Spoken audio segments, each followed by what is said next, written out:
Bangla digital platform ও কলকাতায় আপনারা শুনছেন আমাদের নতুন পডকাস্ট কফি হাউসের আড্ডা। এখন থেকে গল্প, কবিতা ও ছোটদের বিভাগের পাশাপাশি আমরা নিয়ে আসবো দেশ বিদেশে ছড়িয়ে থাকা বিভিন্ন বাঙালির গল্প। শুনতে থাকুন আপনাদের পছন্দসই প্ল্যাটফর্ম অথবা ইউটিউবে।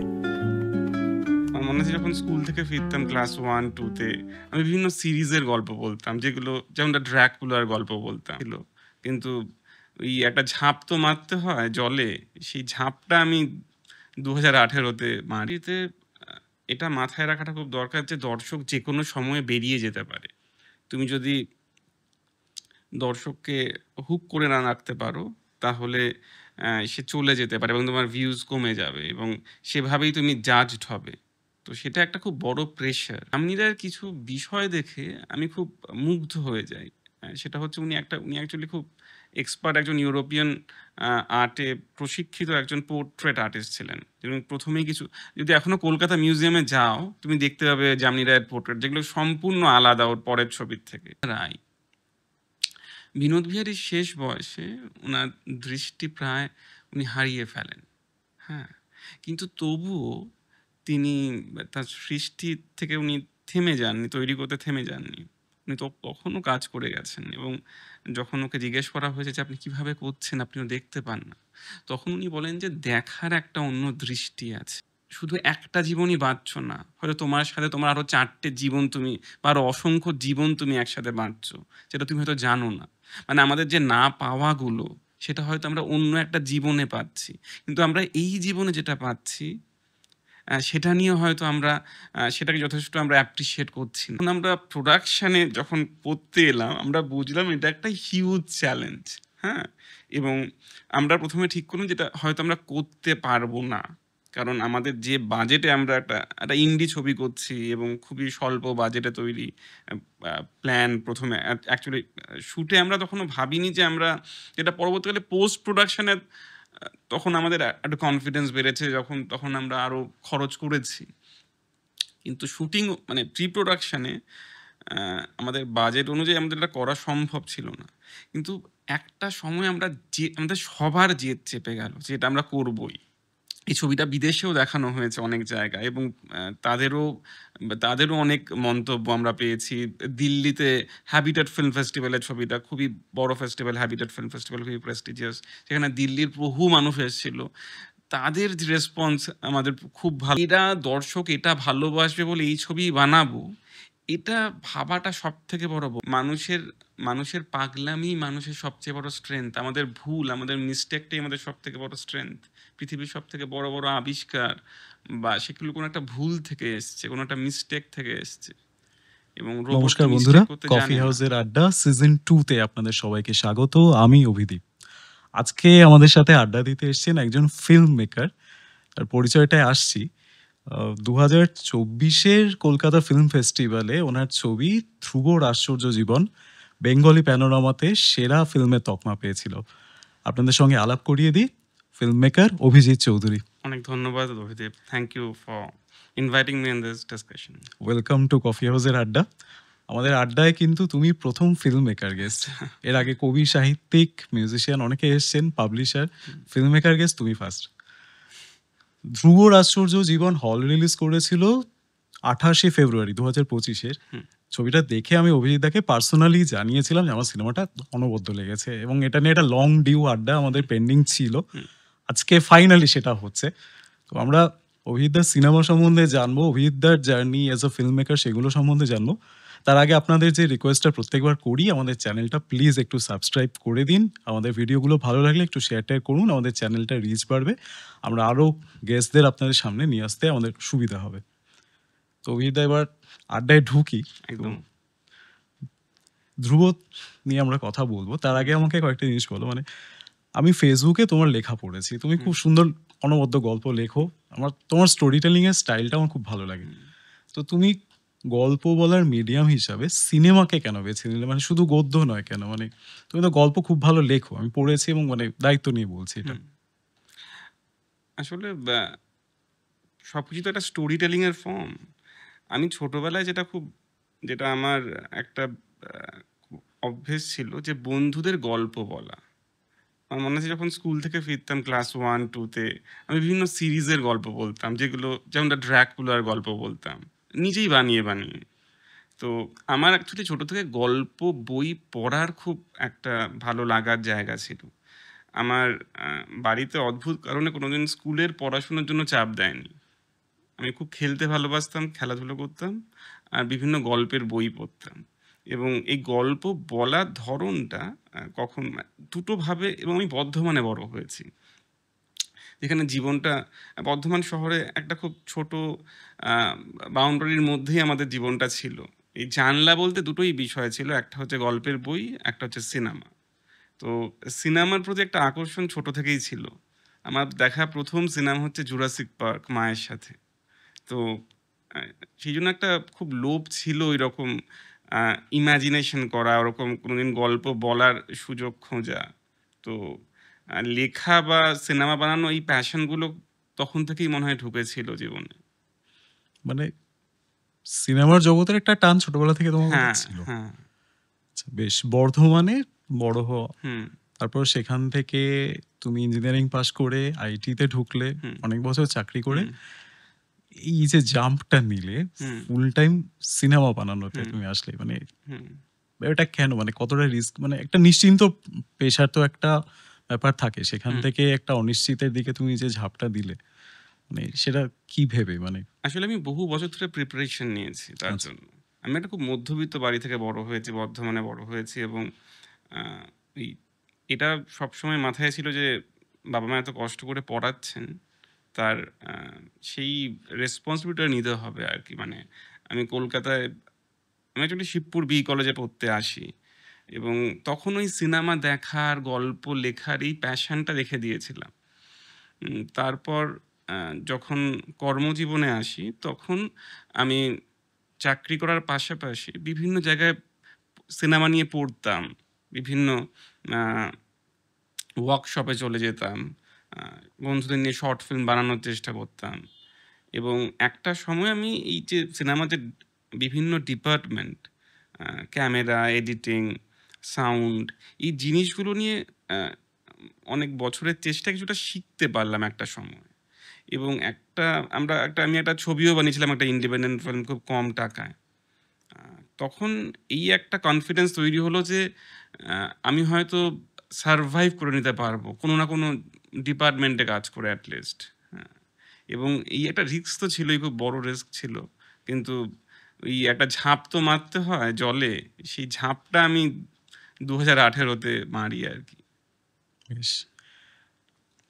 আজকের দিনে দাঁড়িয়ে তুমি ওটিটিতে কাজ করেছো, ওটিটির জন্য ছবি বানিয়েছো, ওয়েব সিরিজ বানিয়েছো, তুমি বড় পর্দাতেও কাজ করেছো।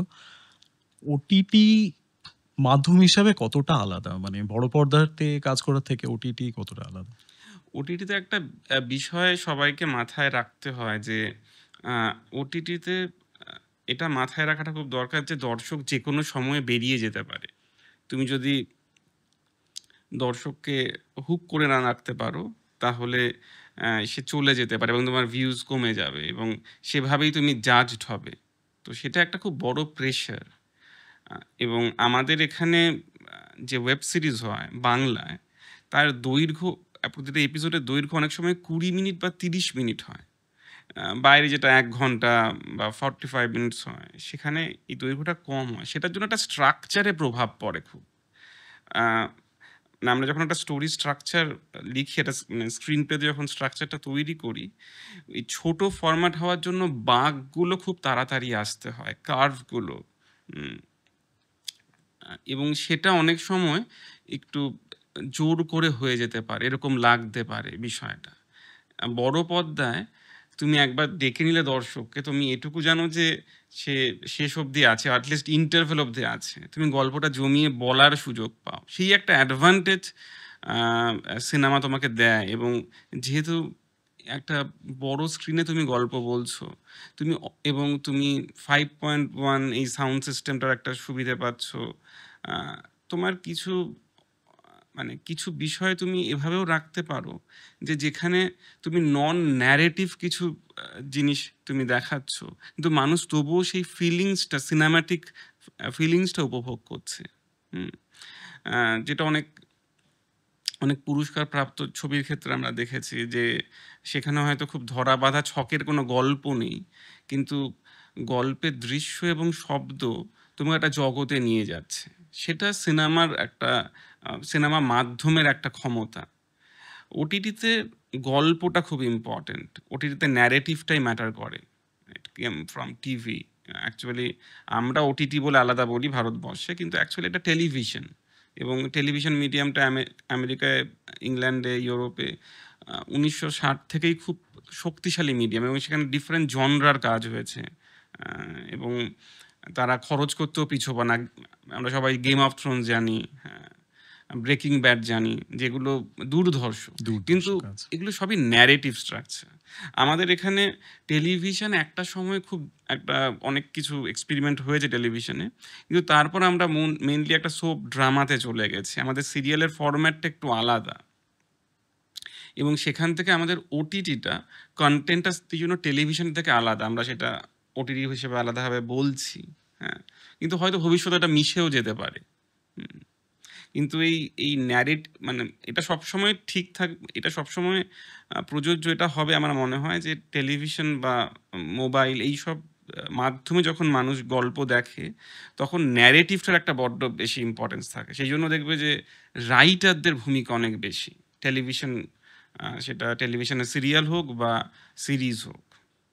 আচ্ছা, তোমার সিনেমা এবার একটু আসি। তো যারা দেখেননি ধ্রুবর আশ্চর্য জীবন, আমি ছোট্ট করে একটু স্পয়লার ছাড়া বলছি। বেসিক্যালি 4টে গল্প ধ্রুব বলে একজন চরিত্রকে নিয়ে, তার জীবনে বিভিন্ন পসিবিলিটি নিয়ে এক একটা করে গল্প, কোথাও গিয়ে সবকটা এন্ডিং একটা জায়গায় গিয়ে মিলছে। তো এই 4টে গল্প 4টে প্যারালাল ইউনিভার্স। তো বাংলায় আমার মনে হয় না আমি দেখেছি বলে, মানে আমি কোনো সিনেমা বোদ্ধা নই, ভাই, তবে আমি ডিসক্লেমারটা দিয়ে নিলাম। তো বাংলায় প্যারালাল ইউনিভার্স নিয়ে সিনেমা বানানোর কথা কিভাবে ভাবলে? আসলে ওভাবে ভাবিনি যে প্যারালাল ইউনিভার্স নিয়ে সিনেমা করব। আমাদের ভাবনা ছিল কিছু আর্টিস্টকে নিয়ে। আমার ফাইন আর্টস নিয়ে একটা ভালোবাসা রয়েছে অনেক বছর ধরেই। আমি মানে নিজে আর্টিস্ট নই সে অর্থে, কিন্তু ছবি দেখতে খুব ভালোবাসি, পেন্টিং খুব ভালো লাগে আমার দেখতে। তো আমরা 8 জন এরকম পেইন্টার, আমার খুব প্রিয় পেইন্টারকে আমি বহুদিন ধরে তাদেরকে নিয়ে চর্চা করি আর তাদের কাজ দেখি, এবং এই লকডাউনের সময় থেকেই আমার তাদের নিয়ে আরও একটা কৌতূহল তৈরি হয়। আমার একজন যে দাদা, সিনিয়র দাদা, যে আমার সাথে লিখেছেন গল্প, স্পেশালি প্রথম গল্পটা আলেখ্যদা, আমরা যামিনী রায়কে নিয়ে প্রথম এই আলোচনার সূত্রপাত হয়, এবং যামিনী রায়ের কিছু বিষয় দেখে আমি খুব মুগ্ধ হয়ে যাই। সেটা হচ্ছে উনি অ্যাকচুয়ালি খুব এক্সপার্ট, একজন ইউরোপিয়ান আর্টে প্রশিক্ষিত একজন পোর্ট্রেট আর্টিস্ট ছিলেন। এবং প্রথমেই যদি এখনো কলকাতা মিউজিয়ামে যাও, তুমি দেখতে পাবে যামিনী রায়ের পোর্ট্রেট, যেগুলো সম্পূর্ণ আলাদা ওর পরের ছবির থেকে। সেই সময় রবীন্দ্রনাথ যে একটা মুভমেন্ট তৈরি করলেন যে আমরা সব কিছু আমাদের দেশের মাটিকেই ব্যবহার করব, দেশের যে আমাদের শিল্প, সেই উপাদানগুলোই আমরা আমাদের আর্টে নিয়ে আসব। সেটা যামিনী রায় তার স্টাইলটা, যেটা আমাদের একটা বহু শতাব্দী ধরে একটা নিজের প্র্যাকটিস, যেটা পটচিত্র যেটাকে আমরা বলি, সেই পটচিত্র স্টাইলটা উনি নিলেন, এবং শুধু উনি স্টাইলটা নিলেন না, উনি ফিলোসফিটা নিলেন। উনি এত কম টাকায় ছবি বিক্রি করতে শুরু করলেন যাতে ছবি সাধারণ মানুষের কাছে পৌঁছয়। এই যে আইডিয়াগুলো, যদি এই 4 জন আর্টিস্টকে নিয়ে আমি বলি, হ্যাঁ, এদের প্রত্যেকের ফিলোসফিগুলো ভীষণ রকমের ইন্টারেস্টিং। তো এই যে আর্ট ফর কমন পিপল, যেটা এখন দেখবো একটা পেইন্টিং একটা সাধারণ মানুষের কেনার মানে ভাবতেও পারে না, সাধ্যের বাইরে, কিন্তু যামিনী রায় সেই সময় দাঁড়িয়ে ভাবছে যে আর্টটা একদম সাধারণ লোকের কাছে পৌঁছে যায়। ইউনিক, একটা গোটা পৃথিবীতে একটা ইউনিক মুভমেন্ট। হ্যাঁ, ঠিক তেমনি যদি মানে যিনি ছবির এই 4 জনের মধ্যে অন্যতম হচ্ছেন বিনোদ বিহারী মুখার্জি। তা ওকে নিয়ে যখন, যিনি প্রসঙ্গত তিনি সত্যজিৎ রায়ের গুরু ছিলেন বিশ্বভারতীতে, এবং সত্যজিৎ রায় তাকে নিয়ে একটা ডকুমেন্টারি করেছিলেন, দ্য ইনার আই। বিনোদ বিহারীর শেষ বয়সে ওনার দৃষ্টি প্রায় উনি হারিয়ে ফেলেন। হ্যাঁ, কিন্তু তবুও তিনি তার সৃষ্টি থেকে উনি থেমে যাননি, তৈরি করতে থেমে যাননি। উনি তো তখনও কাজ করে গেছেন, এবং যখন ওকে জিজ্ঞেস করা হয়েছে যে আপনি কিভাবে করছেন, আপনিও দেখতে পান না, তখন উনি বলেন যে দেখার একটা অন্য দৃষ্টি আছে, বাহ! অন্তর্দৃষ্টি একটা, সেখান থেকে ইনার আই শব্দটা, যে আমরা যেভাবে পৃথিবীটাকে দেখি, জগৎটাকে দেখি, তার বাইরেও একটা দেখা আছে। তো আমি যেহেতু আমার আর আমি সায়েন্স ব্যাকগ্রাউন্ডের একটা স্টুডেন্ট, আমি ইলেকট্রনিক্স নিয়ে পড়েছি। আমরা একটা সবসময় আম এই যখন আমরা কোয়ান্টাম ফিজিক্স পড়েছি, তুমিও ইঞ্জিনিয়ারিং, আমি মনে হয় তুমিও পড়েছো।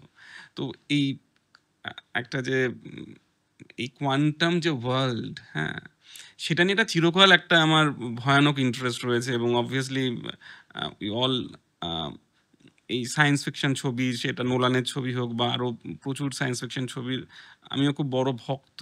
তা আমার মনে হয়েছিল যে এই যে বিনোদ বিহারীর এই যে অন্তর্দৃষ্টি, যে পৃথিবীটাকে একটু অন্যভাবেও দেখা যায়, হ্যাঁ, আমার মনে হয়েছিল কেন নয় যে আমি এই যে এই শব্দটাকে দিয়ে আমি এইভাবে 4টে গল্পকে জুড়ি, যে আমরা যে এই জগতের যে মোহমায়ায় এভাবে জড়িয়ে আছি, যেভাবে প্রতিটা আমাদের এই মুহূর্তগুলো আমাদের কাছে এত গুরুত্বপূর্ণ হয়ে ওঠে, আমরা মনে হয় এছাড়া আমরা বাঁচবো না, আমাদের খুব ড্রাস্টিক ডিসিশন নিতে হয়। যারা আমরা ঈশ্বরে বিশ্বাস করি না সে অর্থে, তারা আমরা কিভাবে, আমাদের কোন ফিলোসফিক্যাল আইডিয়া থেকে আমরা আমাদের আমাদের জীবনের শান্তিটা খুঁজে পাবো। আমার মনে হয়েছিল সেই জায়গা থেকেই আমি আইডিয়াটা আনতে পারি, যে যে তোমার মানে তুমি শুধু একটা জীবনই বাঁচছো না, হয়তো তোমার সাথে তোমার আরো 4টে জীবন তুমি বা আরো অসংখ্য জীবন তুমি একসাথে বাঁচছো, যেটা তুমি হয়তো জানো না। মানে আমাদের যে না পাওয়াগুলো, সেটা হয়তো আমরা অন্য একটা জীবনে পাচ্ছি, কিন্তু আমরা এই জীবনে যেটা পাচ্ছি সেটা নিয়ে হয়তো আমরা সেটাকে যথেষ্ট আমরা অ্যাপ্রিসিয়েট করছি না। তো এটাই আইডিয়া ছিল, এবং সেটার জন্য এই বিনোদ বিহারীর অন্তর্দৃষ্টিটাই আমাদেরকে আইডিয়া দিয়েছিল যে গল্পটাকে আবার 4টে গল্প এইভাবে আমরা কানেক্ট করব। একটু লম্বা উত্তর হয়ে গেল, না, না, কিন্তু কোনো ব্যাপার না।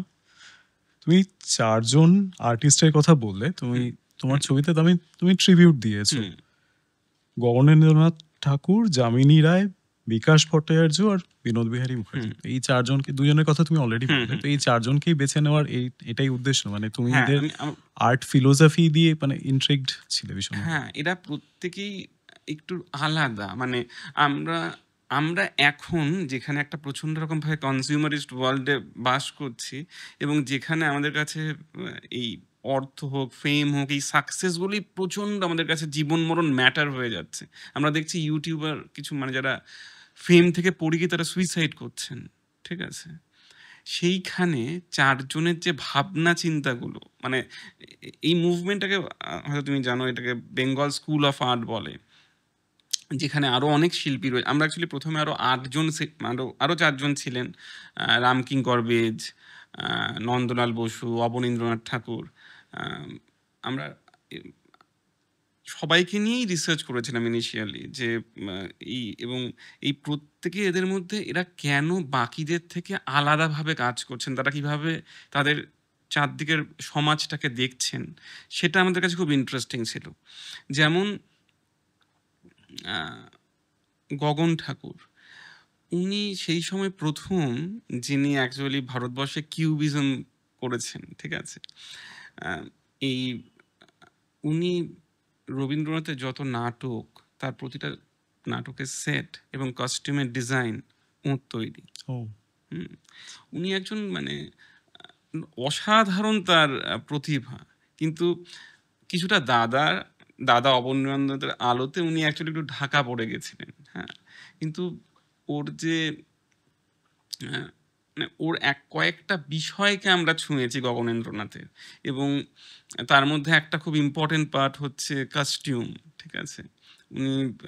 উনি হচ্ছেন প্রথম যিনি ব্লাউজের ডিজাইন করেছিলেন প্রপারলি। তুমি সিনেমাতে হ্যাঁ, হ্যাঁ, যেটা আমার কাছে প্রচন্ড একটা ইন্টারেস্টিং লেগেছিল। এটা মানুষের কত দিক থাকতে পারে ভাবনা, এবং তার যে ব্যঙ্গচিত্রগুলো সেই সময়ে দাঁড়িয়ে ইংরেজদের এগেনস্টে এবং ব্রাহ্মণ্যবাদীদের এগেনস্টে একটা স্টেটমেন্ট, ভারতবর্ষে উনিই প্রথম এই ব্যঙ্গচিত্র তৈরি করেন। আরেকজন সমসাময়িক ছিলেন, কিন্তু এগেন দেখো এটা মানুষের কত, তার প্রতিভার কত দিক, এবং এগেন সে সেই সময়ে বাকিদের থেকে আলাদাভাবে ভাবতে ভয় পাচ্ছেন না, এবং যেটা অন্যায়, যেটা ভুল, সেটা প্রতিবাদ করতে পিছপা হচ্ছেন না। এবং অবভিয়াসলি বিসর্জন, এই বিসর্জনের ফিলোসফিটা কি সেটা এগেন দেখতে গেলে সেই ছবিটা দেখতে হবে, সেই গল্পটা বাকি থাক দর্শকরা যারা ছবিটা দেখবেন তাদের জন্য। এবং এবং আরেকজন যিনি আমার খুব প্রিয় আর্টিস্ট, বিকাশ ভট্টাচার্য, ওর একটা পার্টিকুলার সিরিজ ছিল ডল সিরিজ। উনি নকশাল পিরিয়ডে উনি যখন বাড়ি ফিরতেন প্রায়শই দেখতেন যে রাস্তাঘাটে লাশ পড়ে আছে, এবং মানুষ খুব সহজে অভ্যস্ত হয়ে গেছে যে সেইগুলো দেখেও না দেখার।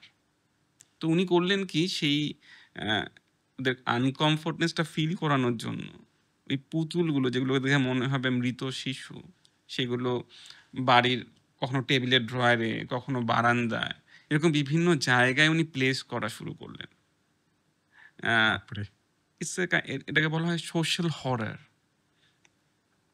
তো আমাদের এই মানে এই মানে ওর থেকে এই থার্ড যে গল্পটা, যেখানে আমরা এই ধ্রুব রাষ্ট্রীয় জীবনে তুমি অবভিয়াসলি একটা জিনিস নোটিস করেছো যে আমরা কোনটা মরালিটি, কোনটা ইমমরালিটি সোসাইটির চোখে এবং ব্যক্তির চোখে, সেটা নিয়ে আমরা আমাদের একটা সেটা থেকেই চয়েসের ব্যাপারটা আসছে। এবং সেই জায়গা থেকেই এই বিকাশ ভট্টাচার্যের এই ডল সিরিজটা আমাদের কাছে গুরুত্বপূর্ণ মনে হয়েছিল। বেশ, আমার পুরো সিনেমার সবচেয়ে মানে প্রিয় যে সিনটা ঠিক ইন্টারভেলের আগে, যেখানে প্রতিমা বিসর্জন ছবিটা তুমি একদম স্ক্রিনে নিয়ে এসছো বা তোমরা আর কি। তো মানে এটা কিভাবে করলে, মানে আর এটা কতটা মানে চ্যালেঞ্জিং ছিল, আমাকে একটু বলো। মানে আমরা মনে হয় অনেকেই এটা আপনারা দেখেছেন যে হোয়াটসঅ্যাপে আসে একটা প্রতিমা বিসর্জনের ছবিটা যখন আমাদের এই দশমীর দিন, এটা আমিও হোয়াটসঅ্যাপেই পেয়েছিলাম। মানে বহু বছর ধরেই ছবিটা আগেও দেখেছি, কিন্তু হোয়াটসঅ্যাপে মানে সোশ্যাল মিডিয়ায় ছবিটা হয়তো বহুভাবে প্রচলিত হয়েছে, মানুষ জানে না যে ছবিটা কার আঁকা, ওটা গগন ঠাকুরের আঁকা। এবং ছবিটার মধ্যে একটা আশ্চর্য মায়া আছে, মানে এবং এই মায়াটাকে আনাটা, মানে প্রথমত এই যখন আমি দ্বিতীয় চ্যাপ্টারটা করছিলাম, আমি প্রথমেই ঠিক করেছিলাম যে আমি গল্পের শেষে এই ছবিটায় যাব, আমি ছবিটার কাছে কি করে পৌঁছাবো এই গল্পটা দিয়ে, এটা আমার উদ্দেশ্য ছিল। কিন্তু যখন আমরা প্রোডাকশানে যখন করতে এলাম, আমরা বুঝলাম এটা একটা হিউজ চ্যালেঞ্জ। এবং আমরা প্রথমে ঠিক করলাম যেটা হয়তো আমরা করতে পারবো না, কারণ আমাদের যে বাজেটে আমরা একটা ইন্ডি ছবি করছি এবং খুবই স্বল্প বাজেটে তৈরি প্ল্যান, প্রথমে অ্যাকচুয়ালি শ্যুটে আমরা তখনও ভাবিনি যে আমরা, যেটা পরবর্তীকালে পোস্ট প্রোডাকশানে তখন আমাদের একটা কনফিডেন্স বেড়েছে, তখন আমরা আরও খরচ করেছি। কিন্তু শুটিং মানে প্রি প্রোডাকশানে আমাদের বাজেট অনুযায়ী আমাদের এটা করা সম্ভব ছিল না। কিন্তু একটা সময় আমাদের সবার জেদ চেপে গেল যে এটা আমরা করবই, ঠিক আছে। এবং ওই একটা শট আমাদের একটা সারা রাত লেগেছে একটা শট নিতে, জাস্ট একটা শট। এবং অসংখ্য মানুষ, এবং তার সাথে প্রতিটা ইউনিট মেম্বারের ভূমিকা রয়েছে। ঋষভ সেদিন মানে ক্রাউডকে সামলাচ্ছে, ঠিক আছে। আমরা যখন ছবি করি তখন আমরা ভাবি না আমরা কে ডিরেকশন টিমের, কে প্রোডাকশন টিমের, আমরা সবাই একটাই মানে দল হিসেবেই কাজ করি আর কি। তো এটা প্রতিটা মেম্বারের এফর্ট, এবং পোস্ট প্রোডাকশনও বহুদিন, মানে আমার সাথে একজন আর্ট ডিরেক্টর ছিলেন আমার ছবির, অয়নদীপ। তো এই ছবিটার ওটাকে যে আবার পেন্টিংয়ে নিয়ে যে ট্রান্সফরমেশনটা, এটাও আমাদের 2-3 মাস সময় লেগেছে, বহু স্কেচ, বহু পেন্টিং করে আমাদের ওই ট্রান্সফরমেশনটা হয়েছে। ওই একটা শটের জন্য আমাদের বহু সময় ব্যয় করতে হয়েছে। কিন্তু মানে বোঝা যাচ্ছে রেজাল্টটা এতটা সুন্দর হয়েছে কাজটা। তোমার ছবিতে কিন্তু ভিএফএক্স এর কাজ, মানে ভিএফএক্স বলবো কিনা না ঠিক, গ্রাফিক্স এর কাজ আমার বেশ ভালো লেগেছে। কারণ আমরা অনেক যত্ন নিয়ে অনেক মাস যত্ন ধরে নিয়ে করেছি, বানানো এবং মনে আমরা হয়েছে। যদি ভিএফএক্স আর্টিস্টের ওপর ঠেলে দিই জিনিসটা, যে এটা তোমার দায়িত্ব, তুমি সব করে দেবে, আমি শুধু হ্যাঁ বা না বলবো। আমরা তার সাথে দিনের পর দিন আমরা তাকে ছবি এঁকে ডিজাইন বুঝিয়ে তার সাথে আলোচনা করেছি। একটা টিম এফর্ট, এবং এটা এগেন মানে আহ, অনেক মানুষে একসাথে যখন একটা ভালো কাজ করতে আগ্রহী হয়ে ভালোবেসে করে, আহ, তার রেজাল্টটাই কিছুটা আমরা হয়তো পেয়েছি। কলকাতা ফিল্ম ফেস্টিভ্যালে বেঙ্গলি প্যানোরামাতে বেস্ট ফিল্ম ধ্রুব আশ্চর্য জীবন, এই অভিজ্ঞতাটা একটু আমাদের সাথে শেয়ার করো। মানে এরা আমরাও খুব অবাক হয়েছিলাম। আমরা জাজদেরও খুব অত্যন্ত ভালোবাসা পেয়েছি, তারা যে প্রশংসামূলক কথাবার্তা বলেছেন ছবিটা সম্পর্কে, সেটা আহ, আরো আরো আত্মবিশ্বাস তৈরি করেছে আমাদের পুরো টিমের মধ্যে, যে হয়তো এই পরিশ্রমটা কিছুটা সার্থক হয়েছে। এর আগেও আমরা কয়েকটা ফেস্টিভ্যালে পেয়েছিলাম আমরা, উম, কিন্তু কলকাতায় জেতাটা সবসময় একটা স্পেশাল। নিশ্চয়ই। হ্যাঁ, এবং অনেক ছোট থেকে কলকাতা ফিল্ম ফেস্টিভ্যালে যাচ্ছি, সেখানে একটা সম্মান পাওয়ার একটা আলাদা আলাদা একটা আনন্দ কাজ করে। সেটা তো নিশ্চয়ই, নিঃসন্দেহে সেটা পেয়েছি।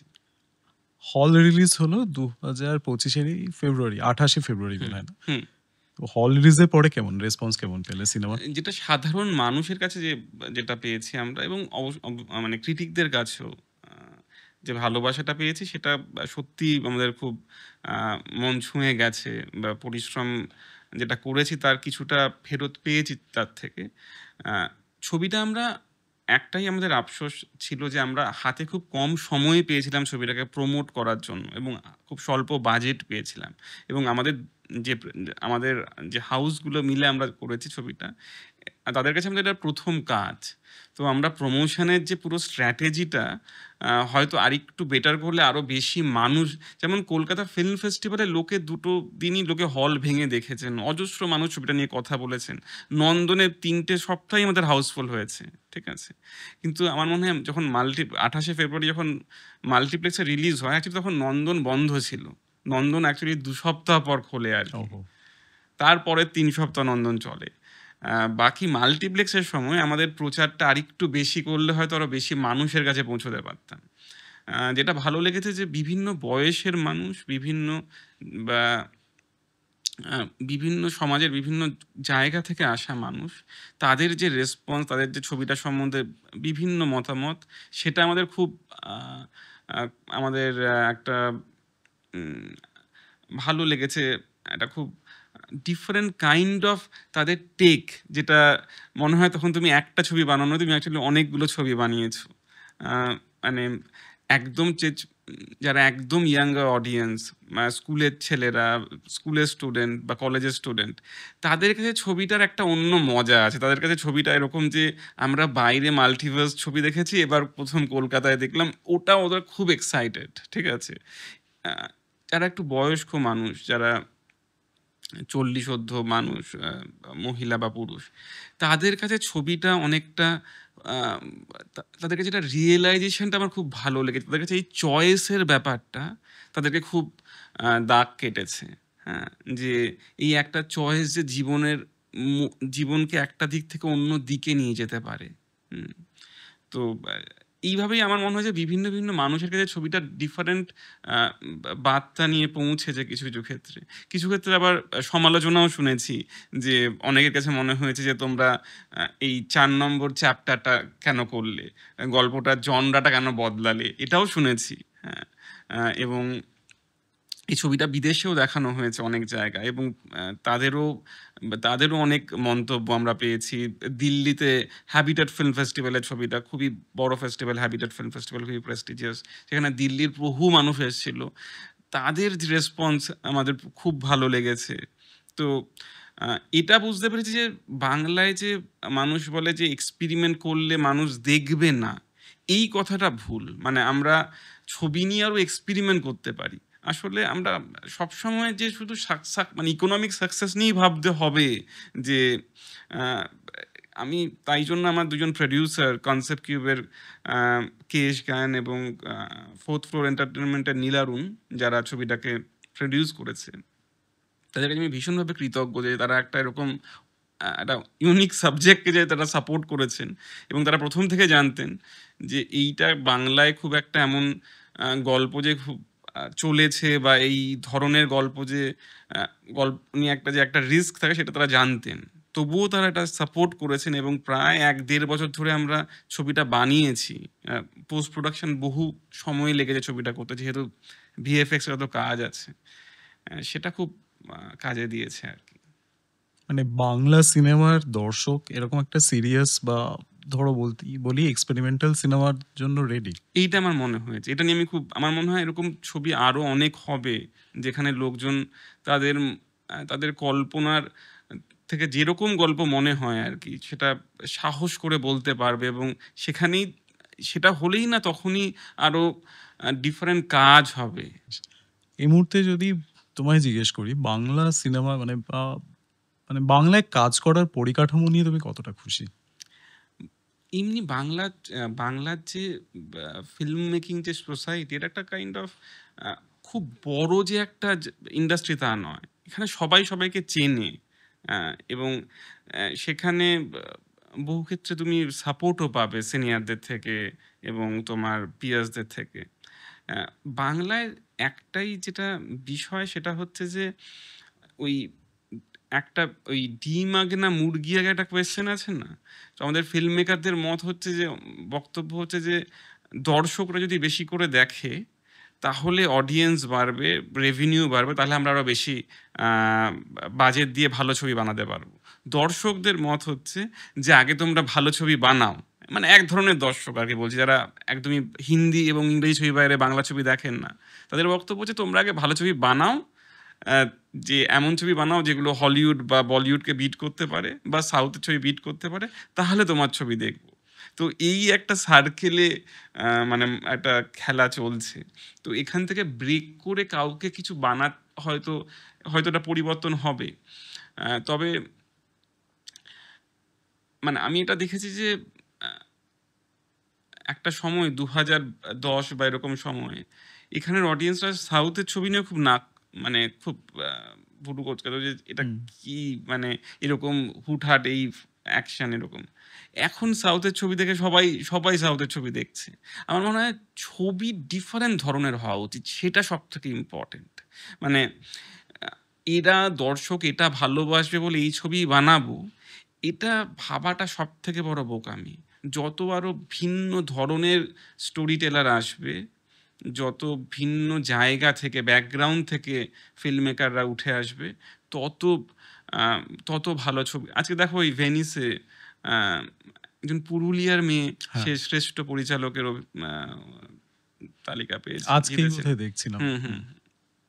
তো এইটা খুব দরকার। মানে শুধু সাউথ কলকাতার কয়েকজন মানুষ ছবি বানাবে সেটা হলে, মানে অবশ্যই থাকবেন, কিন্তু সবাই হলে মুশকিল। আরো জেলার ফিল্ম মেকার যদি আসে, উত্তরবঙ্গ, মুর্শিদাবাদ, হ্যাঁ, পুরুলিয়া, বর্ধমান, তত আমার মনে হয় ফ্লেভারটা তৈরি হবে আর কি। অ্যাসপায়ারিং ফিল্ম মেকারদের জন্য কিছু টিপস দেবে? আমার তো একটাই বক্তব্য যে প্রথমে সিনেমা প্রচুর দেখা উচিত, এবং তারপর সিনেমা বানাতে একটা ঝাঁপ দিতে হয়। হ্যাঁ, মানে কোনো কিছুই সব থেকে যেটা ইম্পর্টেন্ট একটা ফিল্ম বানানোর ক্ষেত্রে, সেটা হচ্ছে সাহস। সিনেমা বানাতে খুব সাহস লাগবে, এবং পদে পদে তোমার মন খারাপ হয়ে যাবে, কিছু ক্ষেত্রে তোমার মনে হবে যে আর এটা হবে না, এরা আমাকে সাপোর্ট করছে না, এই একটা সমস্যা রয়েছে। তো ওগুলো যে ঠেলে সরিয়ে এগিয়ে যেতে পারবে, সেই ছবিটা তৈরি করতে পারবে। মানে একটা ছবি বানাবো ঠিক করে, সেটা শেষ অবধি নিয়ে যাওয়াটা ইটসেলফ ইজ অ্যান অ্যাচিভমেন্ট। একটা সিনেমা শেষ করা উচিত। আজকে আমরা এআই এর যুগে দাঁড়িয়ে আছি। মোটামুটি কারোর কাছে প্রপার টুল থাকলে একটা কম্পিউটারের সামনে বসে সে একটা সিনেমা বানিয়ে ফেলতে পারে। তো এটা নিয়ে তোমার কি মত? মানে এআই কি মানে সিনেমাকে পুরোপুরি টেক ওভার করে নেবে? মানে আর এই যে শুটিং বা ম্যানুয়াল প্রসেস এগুলোর জায়গা থাকবে না, নাকি দুটো প্যারালালি চলবে হাতে হাত ধরে? হ্যাঁ, দেখো এআই তো একটা অ্যাভারেজ, মানে সে ডেটাগুলো মানুষের তৈরি বিষয় থেকে নিয়ে একটা অ্যাভারেজ ইয়ে থেকে একটা স্টোরি বলে বা একটা কোনো আইডিয়া দেয়, সেটা মানুষের থেকে নেওয়াই। যারা ক্রিয়েটার, যারা ক্রিয়েট করেছে চিরকাল, তারা যেটা নর্মাল কনভেনশন তার বাইরে গিয়েই করেছে। মানে আমরা ভ্যান গগের পেন্টিং দেখি, কারণ তার আগে পৃথিবীতে কেউ এরকম পেন্টিং ভাবেনি, তারপরেও ভাবেনি, উনিই ভেবেছিলেন, ওনার পৃথিবীকে উনি চোখে দেখেছিলেন। তো যে ফিল্ম মেকার, যাদের সত্যি আমরা যাদের ছবি দেখতে ভালোবাসি, তাদের ছবি কখনো এআই করতে পারবে বলে আমার মনে হয় না। তাদের মতো একজন যে হয়ে গেছে তার মতো একটা ছবি করতে পারবে, কিন্তু একজন নতুন যে একটা অচেনা ফিল্ম মেকারের কাজ কখনোই একটা এআই করতে পারবে না, কারণ এআই কখনো সেই রিস্কটা নেবে না। আমার মনে হয় এখন যা অ্যাটলিস্ট এখনো অবধি এআই এর যা ক্যাপাবিলিটি রয়েছে, সেটা সবসময় অ্যাভারেজ মিন ধরেই যাবে। আমাকে যদি জিজ্ঞেস করো না, আমারও কোথাও গিয়ে কিন্তু এটাই মত, মানে হুম, এআই হয়তো একটা খুব ভালো সাপোর্ট বা টুল হিসাবে কাজ করবে, কিন্তু এআই শেষ কথা হবে না। হ্যাঁ, কারণ আলটিমেটলি মানুষের মানুষের পাগলামি মানুষের সবচেয়ে বড় স্ট্রেংথ। আমাদের ভুল, আমাদের মিস্টেকটাই আমাদের সব থেকে বড় স্ট্রেংথ। পৃথিবীর সব থেকে বড় বড় আবিষ্কার বা সেগুলো কোনো একটা ভুল থেকে এসছে, কোনো একটা মিস্টেক থেকে এসছে, এবং রোবট তো মিস্টেক করতে জানে না সে অর্থে। আজকে শেষ প্রশ্ন, ধ্রুবর আশ্চর্য জীবন আমরা ওটিটিতে কবে দেখতে পাবো?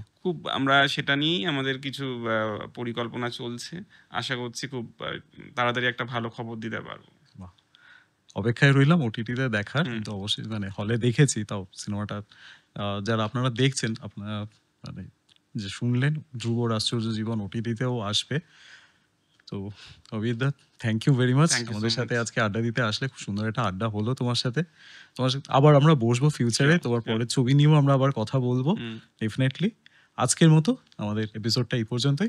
ভালো থাকো।